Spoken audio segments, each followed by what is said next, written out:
ശരിക്കും ഇപ്പോൾ വിഷ്വലിൽ കണ്ട പോലെ തന്നെ വണ്ടി അങ്ങനെ കുറച്ച് സ്പീഡിലായിരുന്നു. അവിടെ വന്നപ്പം ബ്രേക്ക് കിട്ടിയപ്പോൾ വണ്ടി പാളിയിട്ട് ഇവിടെ വന്ന് മറിഞ്ഞു. ഒരു മറിച്ചിൽ മറിഞ്ഞു. ആദ്യത്തെ മറിയുമ്പോൾ കുട്ടി പുറത്ത് തെറിച്ചു. രണ്ടാമത്തെ മറിച്ചിൽ നിന്ന് കുട്ടീൻ്റെ മേലേക്ക്, അപ്പോൾ കുട്ടി റോഡിലെത്തിയിരുന്നു ഇവിടെ. അപ്പം അന്നേരം നമ്മൾ പോയിട്ട് പിന്നെ മറ്റുള്ള കുട്ടികളെയൊക്കെ വലിച്ചെടുത്തു. ബാക്കിൽ ഡോർ പറഞ്ഞിട്ട് എമർജൻസി വാതിൽ പറഞ്ഞിട്ട് നമ്മൾ മറ്റുള്ള കുട്ടികളെയൊക്കെ വെച്ച് കിട്ടിയ വണ്ടിയിലേക്ക് കയറ്റി വിട്ടു. പിന്നീടാണ് കാണുന്നത് ഈ കുട്ടി അടിയിൽ കിടക്കുന്നത്, വണ്ടീൻ്റെ അടിയിലേക്ക് കുട്ടിയുള്ളത് കാണുന്നത്. പിന്നെ ഞങ്ങൾ നാട്ടുകാരും എല്ലാവരും വഴി പോകുന്ന യാത്രക്കാരെല്ലാവരും കൂടി വണ്ടി മറിച്ചിട്ടതിന് ശേഷമാണ് ആ കുട്ടീനെ വലിച്ചെടുക്കുന്നത്. ഞാനാ വലിച്ചെടുത്തത്.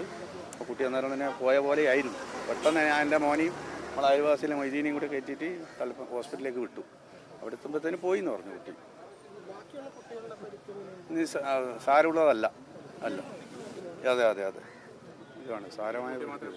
പുറത്തേക്ക് തെറിച്ച് വീണ, ബാക്കിയെല്ലാം ഇതും ഉള്ളിൽ തന്നെ ഉണ്ടായി. വണ്ടി ഇങ്ങനെ മറിഞ്ഞപ്പോൾ ഉള്ള തട്ടുമുട്ടും ഉണ്ടായിട്ടുള്ളൂ. അതെ, ഞാനിവിടെ ഉണ്ടായിരുന്നു. ഞാൻ എൻ്റെ വീട്ടിൽ ഈ മുറ്റത്ത് തന്നെ ഇവിടെ ഇരിക്കുന്നുണ്ടായിന്. അപ്പോൾ പെട്ടെന്ന് എന്തോ ഒരു ഭയങ്കരമായ ശബ്ദം കേട്ടു. പെട്ടെന്ന് നോക്കുമ്പോൾ വണ്ടി ഇങ്ങനെ മറിഞ്ഞിട്ട് കിടക്കും ഇതാകുമോ. അപ്പോൾ ഞാൻ പെട്ടെന്ന് ഇതിൻ്റെ വിഷ്വൽ നോക്കി. വീട്ടിലെ ക്യാമറയാണ് എൻ്റെ ഫോണിലുള്ള. അത് നോക്കിയപ്പോൾ ശരിക്കും കണ്ടത് കാഴ്ച. എല്ലാവരും എത്തിച്ചു. ഫസ്റ്റിൽ അവസാനം ഈ കുട്ടീനെ കിട്ടിയത്. പക്ഷേ ഈ കുട്ടി വണ്ടിയുടെ അടിയിലായതുകൊണ്ട് വണ്ടി നമുക്ക് മറിച്ചിടാൻ കുറച്ച് പണിയെടുക്കേണ്ടി വന്നു. അങ്ങനെ വണ്ടി മറിച്ചിട്ടാണ് കിട്ടിയത്. ഭയങ്കര ഞാൻ വല്ലാതെ വിഷമിച്ചു പോയി.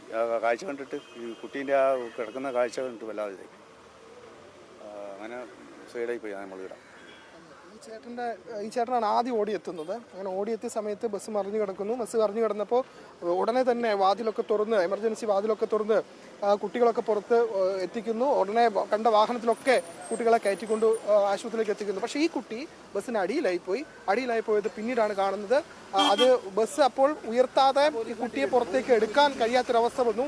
അങ്ങനെ ഓടിക്കൂടിയ നാട്ടുകാർ, വാഹനത്തിലുണ്ടായിരുന്ന യാത്രക്കാർ ഒക്കെ ഇറങ്ങി വന്ന് ബസ് ഉയർത്തിയ ശേഷമാണ് ഈ കുട്ടിയെ പുറത്തേക്ക് എത്തിച്ചത്. ആ സമയത്ത് തന്നെ കുട്ടിയുടെ നില അതീവ ഗുരുതരമാണ്. പിന്നീട് തളിപ്പറമ്പിൽ ആശുപത്രിയിലേക്ക് എത്തിക്കും മുൻപ് തന്നെ മരണം സംഭവിക്കുകയും ചെയ്തു. അതിലും ദാരുണമായ അപകടം തന്നെയാണ് ഉണ്ടായത്.